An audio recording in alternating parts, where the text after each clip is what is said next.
नमस्कार दोस्तों, हम सभी भारतीय किसी ना किसी कुल की शाखाएं हैं। लेकिन आखिर इस सब की निर्मिति कहां से हुई, आज हम इसकी सविस्तर रूप से जानकारी लेंगे। किंतु इसके पहले ये जानना जरूरी है कि सामाजिक वर्ण व्यवस्था, जिसको आजकल कलयुग में जितना महत्व दिया जा रहा है, प्राचीन पुरातन काल में इसका 0% महत्व भी नहीं था। शुरू से ही प्राचीन भारत अपने कर्म को ही अपना धर्म मानता आ रहा है। इसीलिए वर्ण व्यवस्था की बुनियाद कर्मों को नजर रखते हुए केवल समाज के व्यवस्थापन हेतु बनाई गई थी। अब हम चलते हैं अपने कुल की ओर। हमको हमारे घर की मूल आरंभ की ओर ले जाने वाली जड़ होती है, उसे हम सामान्य तौर पे कुल कहते हैं। और हर कुल की खुद की एक पहचान होती है, जिससे कुल की उत्पत्ति कहाँ से हुई है ये पता चलता है। इसे हम सब गोत्र के नाम से जानते हैं। इस गोत्र के नाम से ही असली कुल का तो पता चलता ही है, साथ ही कुलाचार की जानकारी भी उपलब्ध होती है। तो अगर हम ये कहें हमारी पहचान कुल से जुड़ी है और कुल की पहचान गोत्र से जुड़ी है, तो बिल्कुल ही सही रहेगा। तो चलिए गोत्र का थोड़ा सा इतिहास खोजने की कोशिश करते हैं। ब्रह्मदेव की अनेकों पुत्रों में से महत्वपूर्ण उत्पत्ति थी उनके द्वारा निर्मित हुए सप्तऋषि।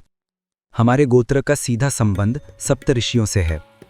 ब्रह्मा द्वारा दिए गए सृष्टि चक्र के कल्याण हेतु अपने कर्तव्य और दायित्व का पालन करते हुए इन 7 ऋषियों ने धरती पर अपनी अपनी जिम्मेदारियों का विभिन्न क्षेत्र में विभाजन किया।